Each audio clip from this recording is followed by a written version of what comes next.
How far can the 700 pesos Australian ribeye go?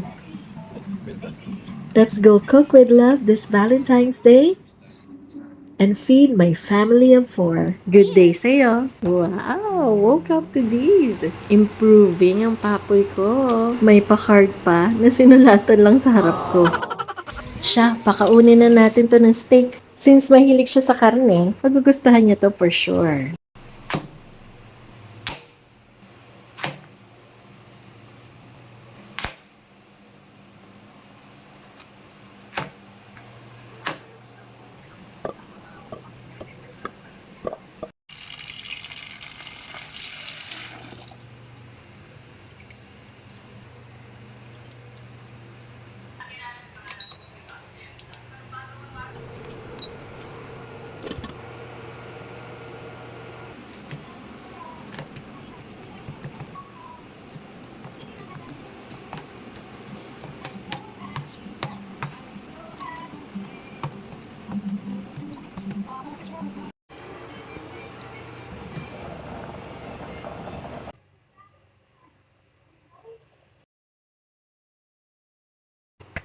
Most of the time, yung mashed potato ko, super simple. As in, pagkakulo and pagka-mash, lalagyan ko lang ng butter and salt. But this time, this is different because pa-partner nga natin siya sa steak. Kaya medyo espesyal. Gisa tayo ng bawang. Milk is optional. Butter. Salt and pepper.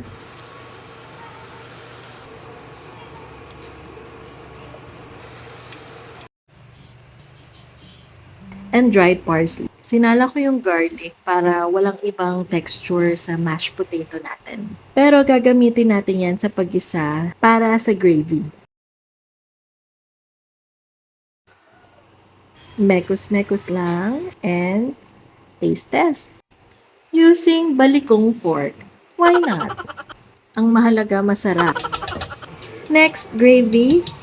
So yung kaninang garlic, ginisa natin sa butter.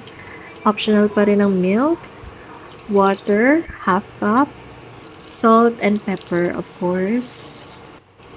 And then, naglagay din ako dyan ng Knorr cubes, beef, toyo para kumulay na ang ating gravy.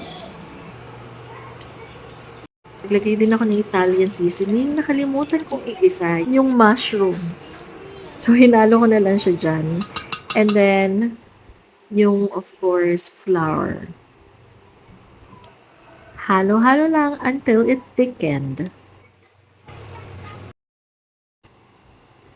There, okay na yan. Let's move to the ribeye. Hinuli ko to kasi magsisir lang naman tayo.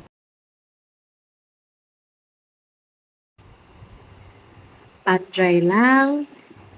And then, season both sides with salt and pepper. By the way, yung thawing process natin is from the freezer, I moved it inside the ref.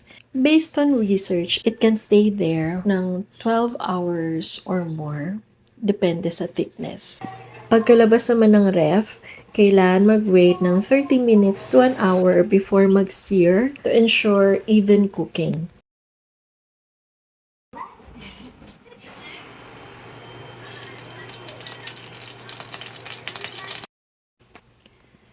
Sear the steak for 1 minute each side.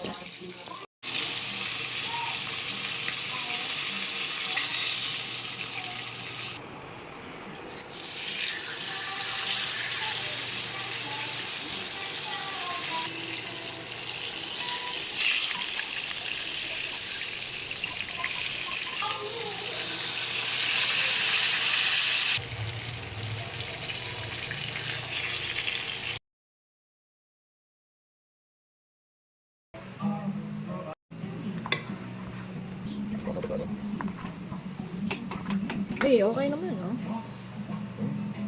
Wow. Ay, hindi. Well Pero done. hindi siya, oo. Well done. Hindi siya red, no? Taas. We. Oh, no.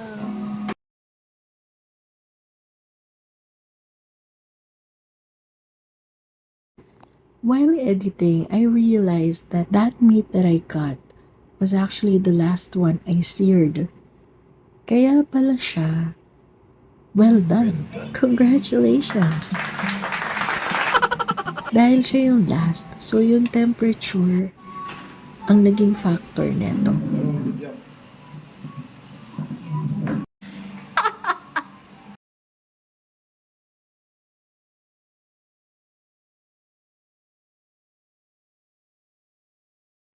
Taba. Hindi tayo kasama yan.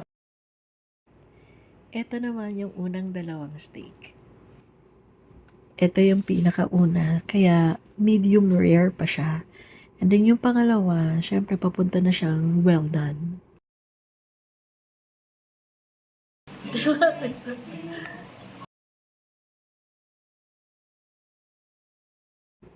Pasensya na kinakat ko yung audio, pero nagde-date kami sa saliw ng Esquire Marink by Mama Rachel.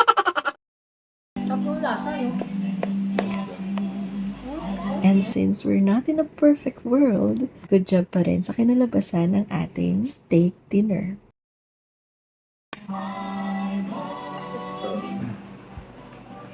Happy Valentine. Lasing. Lasing. Happy Valentine's Day po. Hope you had a happy Valentine's too. Blessings!